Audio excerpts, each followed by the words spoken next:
and they had sold the property out from under you, would you be able to speak about it? No. It breaks my heart that it has come to this. I didn't think that these people would try to do this to me. Like, was there not any parts of us that were human? Here's the truth no one wants to say out loud.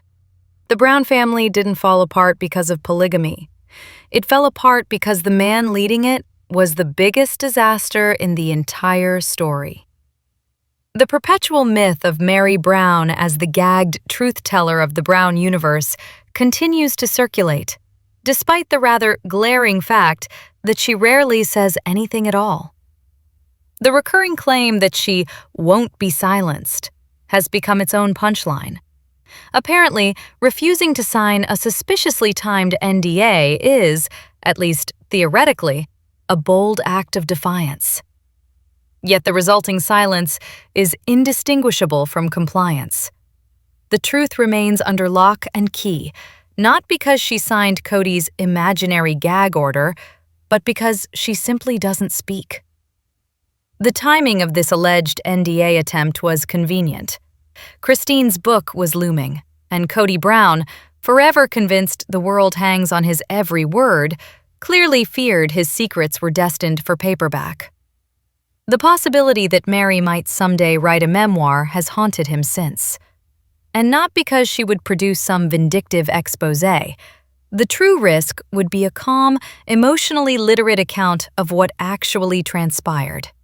A measured telling of events, with no theatrics, no score settling, no self-victimization, would be devastating, precisely because it would simply lay out the truth. The Brown family's dysfunction requires no embellishment. Of course, a genuinely honest memoir would require Mary to examine not only her own emotional injuries, but also the damage inflicted by previous generations. The legacy of Wynne Brown's authoritarian temperament, Jenny L. Brown's anti-feminist evangelism, and Bonnie Barber's unwavering devotion to patriarchal hierarchy still saturate this story. These were not gentle influences. Their combined worldview directly fed the family's ongoing cycle of obedience, suppression, and self-sacrifice. Mary's silence is not only about KODY, it is an inheritance. Naturally, KODY insists his sudden passion for NDAs has nothing to do with money. Just as he once insisted he wasn't dissolving his marriage to Mary, merely redefining it publicly so that he wouldn't look like the villain. His attempts to censor the narrative have always been motivated by reputation management, rather than integrity. The more obvious truth is that the NDAs serve a singular purpose: preventing anyone from exposing the long-running financial sleights of hand that defined the so-called family business. Christine's custody case was sealed. The ex-wives are contractually discouraged from criticizing him publicly. And he certainly didn't want anyone drawing attention to Robin's outsized share of resources or her insistence on securing exclusive access to land and assets. The NDAs were never about privacy. They were about avoiding accountability for mismanagement, favoritism, and a long history of siphoning family funds into Robin's bottomless pit of necessities. Janelle's forced sale dilemma further exposes the financial gamesmanship. A routine strategy in dissolving a business partnership, yes, but the way it was used, framed, and misrepresented reveals more of KODY'S manipulative nature than any legal analysis ever could. His habit of reframing basic procedures as acts of personal betrayal is nothing new. The moment anyone acts in their own financial interest, he calls it treason. Coyote Pass is finally sold. Papers signed, checks cashed, dreams buried. What began as a fantasy of communal living ends as a monument to pettiness, stalled construction, and relentless emotional warfare. The women scatter to build new lives, renovate properties, publish books, and host parties. Robin orders more collectibles. KODY searches the internet for validation. and the audience is left wondering why this storyline was dragged out for so many seasons. The show's continued existence hinges not on meaningful content, but on the compulsive spectacle of dysfunction. The network knows exactly what it's doing. Viewers keep watching, whether out of hope, habit, frustration, or a desire to witness the next televised implosion. There is no incentive to end the saga as long as the audience remains transfixed by the slow-motion unraveling. Of course, there are viewers who now tune in primarily to witness KODY'S ritual humiliation and Robin's growing discomfort as the pedestal she demanded begins to wobble. The absurdity is almost Shakespearean. A man who burned his own family to the ground in pursuit of love now finds himself begging for scraps of affection from the one woman his obsession elevated above all others. The season's most unintentionally comedic moments are KODY'S attempts to force a public display of affection from Robin, the great love of his life. He postures, smirks, and waggles his eyebrows like a man convinced he is still the irresistible patriarch of his youth. Meanwhile, Robin recoils, delays, winces, and invents excuses. The infamous mustache becomes the villain of the moment, until the razor, summoned by desperation, conveniently removes it. The expectation is clear. He wants cinematic declarations of devotion. What he receives instead is tepid encouragement, comparisons to strippers, awkwardly timed giggles, and the faintest suggestion that he is perfectly fine. The epic romance he sacrificed his family for has all the heat of a lukewarm bath. His exaggerated affection is less about love and more about damage control in the wake of Christine's book. He is desperately trying to project himself as affectionate, desirable, and attentive. Robin participates when it suits her, but at other moments appears exhausted by the role she once performed so skillfully. There has been a noticeable shift in recent seasons toward portraying Robin as a saintly figure, the innocent conscience who prevents KODY from acting out his worst impulses, the shy peacemaker burdened by everyone else's dysfunction, the fair-minded angel who never wanted any of this. The effort is so blatant that its artificiality glows like neon. Scenes are carefully constructed to show her frowning in moral concern, flinching at conflict, and mourning the fractures she helped create. Yet the facade is transparent. Her lamentations about fairness somehow never extended to the distribution of property, resources, or emotional labor. Her attempts to portray herself as a girl's girl arrive years too late, particularly when she herself was the primary beneficiary of the very inequities she now claims to oppose. Even the smallest social moments reveal her true priorities. When Mary and Janelle stay in their cars due to the cold, Robin instantly interprets it as a hostile gesture. Neutral actions become imagined attacks because she reflexively assumes the world is out to vilify her. It is exhausting, predictable, and entirely on brand. Robin Brown's long-practiced persona, part ingenue, part martyr, part pious moral compass, has begun to falter under its own weight. Her carefully maintained image once elevated KODY'S ego and validated his delusions of patriarchal grandeur. Her role as the timid, soft-spoken wife who just wants everyone to get along conveniently placed her above reproach, shielding her from accountability while ensuring that fault always fell elsewhere. But the monogamous reality she now occupies leaves no room for the theatrics of plural marriage. Without the other wives to compare herself against, Robin's curated selflessness looks less like virtue and more like performance art. The facade crumbles when confronted with KODY'S irritability. Even he, once dazzled by her submissive niceness, now betrays impatience with her perpetual melancholy. The man who demanded constant emotional caretaking suddenly finds her moodiness inconvenient, no longer useful as evidence of her deeper sensitivity. Robin's storytelling grows increasingly unconvincing as she insists she alone would have prevented unfairness. She alone opposed selfish decisions. She alone championed family unity.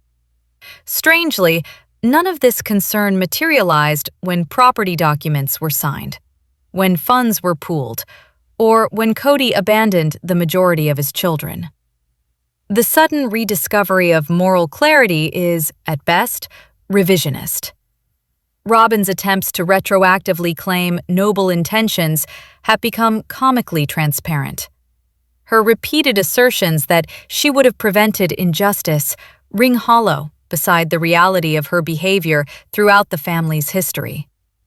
She did not object when her portion of resources mysteriously expanded. She did not intervene when Kody isolated himself from the other wives and their children. She did not discourage favoritism. She benefited from it. She did not repair relationships. She deepened fractures by portraying herself as the misunderstood victim. The most telling example is her insistence that she would have stopped Kody from selling land out from under Mary, as though she ever hesitated to prioritize her own interests. Where was this proactive fairness when financial transparency was needed?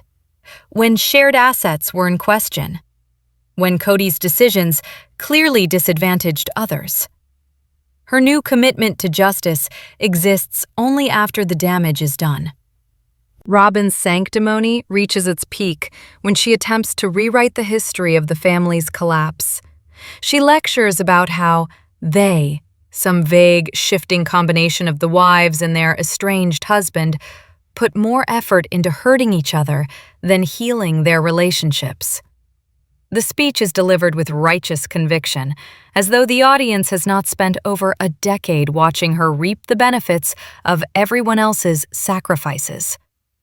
Her anger is misdirected, disproportionate, and oddly reminiscent of her infamous outburst during the porch confrontation in Las Vegas, when she accused Christine of lying simply for acknowledging long-standing marital problems. Robin's instinct is always to protect Kody's ego, even at the expense of observable reality. Whether she genuinely believes the wives never tried to save their marriages, or whether she simply cannot face Kody's role in their destruction, hardly matters. The effect is the same. The burden of failure is offloaded onto the women who spent years attempting to maintain a marriage with a man increasingly uninterested in them. There is little ambiguity about who dismantled this family. Kody's obsessive fixation on Robin, paired with his comically misguided belief that he can control the narrative, has left him a patriarch without a kingdom. The man who once preached about unity, leadership, and divine calling now stands as an emblem of self-sabotage. He failed at polygamy, failed at fatherhood, failed at partnership, and failed at the very identity he built for himself. The tragedy is almost poetic. He burned down the structure he believed he was destined to preside over, all to chase a romantic ideal that, in practice, barely tolerates him. His attempts to cast the other wives as defective, ungrateful, or insufficiently devoted have not aged well. Decades of footage contradict him. The more he insists he was wronged, the more obvious his delusion becomes. Polygamy did not fail him. He failed polygamy. The question remains whether he recognizes his own collapse. Evidence suggests the answer is no. Denial shields his fragile ego, while Robin's flattery serves as a behavioral defibrillator, reviving his self-importance just long enough to stumble into another season of televised self-exposure. While the adults unravel publicly, the younger generation demonstrates troubling patterns shaped by years of emotional enmeshment. Aurora, in particular, reflects a classic fawn response, the compulsive need to soothe and placate a dominant emotional presence. She mirrors Robin's moods, validates her anxieties, and absorbs her distress as though responsible for managing it. The emotional burden placed on her is evident. Scenes demonstrate how Robin's anxieties often become Aurora's. A simple household task can be rendered fraught simply by Robin projecting her fears onto her daughter. The cycle is self-perpetuating. Robin expresses fear, Aurora internalizes it, and Robin uses Aurora's distress to validate her own. Meanwhile, Brianna appears chronically withdrawn. The daughter's silence on Kody's estrangement from his other children is telling, not because they are unaware of it, but because they have likely been trained to adopt Robin's interpretations of events. The household's worldview functions like a closed circuit. Alternative perspectives cannot enter, and dissent cannot flourish. It is difficult to imagine they are permitted to watch the episodes documenting their father's implosion or the resulting family fractures. Their emotional reality remains curated, filtered, and tightly controlled. Even language reveals the family's emotional conditioning. Mary, for instance, falls back repeatedly on the catch-all descriptor weird. Nothing is painful, uncomfortable, unjust, or destabilizing, just weird, as though varying shades of human emotion can be neutralized by a single word. Years of suppressing genuine feeling in the name of keeping sweet have left her with a linguistic toolkit designed to minimize harm, including harm done directly to her. Robin, on the other hand, saturates her speech with filler, particularly like, a verbal crutch that often accompanies performative innocence. Her constant qualification of statements mirrors her broader pattern of emotional hedging. She wants to express something without ever fully committing to it. She approaches language the same way she approaches conflict, circling around it, softening it, and ensuring she never names anything too directly. Robin's most absurd rhetorical turn comes when she criticizes the women for not working harder to save their relationships. For the viewers who spent 16 years watching these marriages erode under the weight of favoritism, neglect, and manipulation, her claim is not only inaccurate, but grotesquely insulting. Every wife but her fought for their marriages. They communicated, they compromised, they changed cities, changed homes, changed expectations. They carried burdens that were never shared. They raised children with minimal support. They absorbed insults on national television. And through it all, Robin positioned herself as the moral compass while benefiting from the very inequities she now criticizes. Robin's narrative hinges on the idea that she desperately wanted a harmonious, unified family. Yet she behaved in ways guaranteed to fracture it. She inserted herself as confidant, then relayed information selectively. She positioned herself as the only safe emotional harbor for Kody while subtly undermining his relationships with the others. She interpreted neutral behaviors as slights, stoking tensions she later claimed to lament. There is no universe in which she was a passive victim of the family's downfall. She was both participant and beneficiary. Despite Robin's moral lectures and Kody's self-pity, the truth remains stubbornly consistent. The wives left because Kody abandoned them. Not emotionally at first, but gradually, unmistakably, and without remorse. When he finally declared, publicly, that he no longer viewed himself as married to Mary, when he belittled Christine's appearance on national television, when he demanded unwavering loyalty from children he no longer visited, the collapse was inevitable. His downfall is not a mystery. It is thoroughly documented, chapter by chapter, episode by episode. Into this fractured landscape enters David Woolley, a figure initially embraced as the antithesis of Kody, calm, steady, pleasant, and apparently capable of adult emotional regulation. The contrast alone was enough to crown him a hero. Yet, as time passes, small cracks in the polished exterior begin to show, raising questions about whether the new partner is as uncomplicated as the fairy tale framing suggests. His past proximity to polygamist circles is not inherently damning, but it does complicate the sanitized narrative of an outsider swept up in an unexpected romance. The revelation that he deliberately sought Christine out after seeing her on a dating app also adds a convenient layer of intention to their supposedly organic connection. The relationship begins to feel less like a spontaneous love story and more like a targeted pursuit. Then come the conversations, particularly the oddly performative debates about movie quotes and spending habits. Their dynamic is clearly engineered for the cameras, a manufactured storyline meant to emphasize how normal disagreements in a functional relationship look compared to Christine's past with Kody. The message is unsubtle. David is better, healthier, grounded, stable.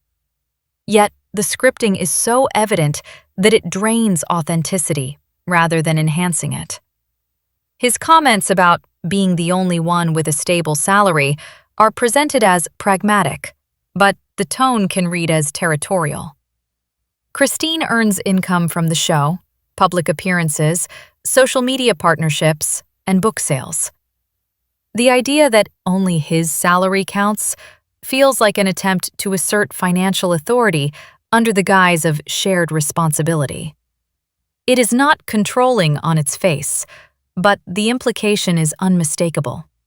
He sees himself as the central provider, and in a family still haunted by decades of economic asymmetry, such positioning warrants scrutiny rather than applause. Janelle's reputation as the family's voice of reason and moral compass has been so widely accepted that recent behavior appears jarring by comparison. For years, she occupied the role of neutral mediator, calmly explaining chaotic situations and balancing emotional extremes. But the Coyote Pass debacle exposes a more complicated reality. Her assurances that she would not allow Mary to be mistreated were delivered with confidence, yet they did not align with her actual decisions. When the time came to protect Mary's interests, Janelle seemed far more invested in securing her own outcome. She signed what she needed to sign, disclosed selectively, and allowed Kody's manipulations to shape her response more than she cared to admit. Her expressionless delivery often masks a pragmatic streak that can be mistaken for altruism. In truth, she is a path of least resistance strategist. Calm because conflict is inconvenient, agreeable because it costs her less than confrontation, and detached because involvement requires emotional investment she is rarely willing to expend. She is not malicious, but she is practical to the point of self-preservation. Some interpret her actions as betrayal, others as realism. She warned Mary of Kody's tendencies, urged her to protect herself, and then stepped aside. In her mind, she fulfilled her obligation. Anything further would require fighting a battle that Mary herself refused to engage in fully until it was nearly too late. Yet the neutrality she clings to is not impartial. It simply shields her from blame while allowing the dysfunction to unfold without her intervention. It is a clean conscience built on strategic distance. The most fascinating dynamic in the family is how each member has learned to engage with Kody's brand of narcissism. Some placate it, some avoid it, some weaponize it, and others finally disengage altogether. His emotional volatility created an ecosystem in which survival required calibration. Janelle mastered the art of minimal resistance. Confrontation was useless, logic was unwelcome. Emotional needs were dismissed unless they flattered him. She eventually found a way to exist adjacent to him without demanding anything of him. It brought peace, but at the cost of truth. Christine responded by shrinking herself for years, then carving herself a path out the door with a clarity that still stuns those who underestimated her resolve. Her final exit was not impulsive. It was the inevitable result of recognizing that shrinking would never be small enough to fit the space he allowed. Mary clung to hope until denial became untenable. Her silence is not mysterious. It is the residue of years spent contorting herself to survive the emotional austerity of a marriage that no longer existed. And Robin cultivated a symbiotic relationship with his ego. She absorbed his grievances, reinforced his delusions, and presented herself as the emotional salve he never knew he needed. It is little wonder he centralized her. She was the only one who treated his insecurities as sacred texts. Despite repeated predictions of the show's imminent demise, its ratings remain stubbornly strong. Viewers tune in not for wholesome family bonding or aspirational living, but for the anthropological fascination of watching a family implode in slow motion. The Browns have become both the case study and cautionary tale of modern polygamy. Proof that emotional equity cannot be legislated, affection cannot be rationed, and patriarchal fantasies crumble under real-world pressures. The longevity of the series owes much to its ability to reinvent dysfunction. When one wife leaves, new fractures emerge. When one crisis resolves, another festers. The family's dissolution has become the show's creative fuel, sustaining interest long after the original premise died. The most revealing commentary from viewers is the growing desire for a spin-off not centered on romances or reconciliations, but on the spectacle of domestic chaos. People want to see Robin reorganize her pantry, hoard supplies, and fret over cinnamon sticks. They want to see the house as a character, overflowing with purchases, emotional baggage, and the physical manifestation of years of anxiety shopping. There is more entertainment in watching her arrange canned goods than watching Kody attempt another monologue about leadership. The pantry discourse is no trivial matter. It encapsulates the very essence of the family's dysfunction. Excess masked as preparedness, scarcity mindsets wrapped in abundance, and a home overflowing with objects intended to fill emotional voids. Robin's stockpiling is not merely a quirk. It is an expression of the same scarcity psychology that once defined the Brown household, only now concentrated in one wing. The long-term food storage echoes mainstream LDS practices, but in the context of this family, it becomes something else. A symbol of the emotional barricade Robin has always maintained. The pantry is a fortress of canned goods, a shrine to perceived need, and a shield against imagined threat. It is also the most compelling storyline she has offered in years. The Brown family began as a televised defense of polygamy, a living argument that plural marriage could be ethical, stable, and mutually fulfilling. It now stands as definitive proof of its instability. The patriarch who was meant to embody strength now represents fragility. The wives who were meant to demonstrate unity now pursue independent futures. The children who were meant to thrive under a communal ideal now warn against the model that raised them. Kody's most devastating failure is not the collapse of his marriages, but the collapse of the identity he believed was divinely ordained. His entire worldview depended on the belief that love could be distributed like rations and that loyalty could be commanded without reciprocation. When those beliefs collided with reality, the illusion shattered. The family story will not be remembered as a great social experiment or a groundbreaking argument for plural marriage. It will be remembered as a televised documentation of one man's public unraveling and the quiet strength of the women who finally walked away from him. Christine rebuilt. Janelle adapted. Mary found her footing. Robin clings to the fantasy. And Kody, forever the self-appointed patriarch, now wanders the ruins of a kingdom he destroyed. The great irony is that the women he underestimated, dismissed, belittled, or emotionally neglected became the narrative's true protagonists. They found clarity in the chaos he created. There is no need for a final explosive confrontation, no grand reckoning, no revelatory confession. The conclusion is evident in the simplest details. The relief on the women's faces, the tension in Robin's voice, the desperation in Kody's performative affection, the silence of the older children, and the endless cycle of revisionist storytelling. The empire is gone, the facade has cracked, the patriarch has fallen, and the women have stepped out of the shadows he once cast over them. The show may continue, but the story is already written. The party is indeed over. All that remains is the closing montage. Subscribe for more.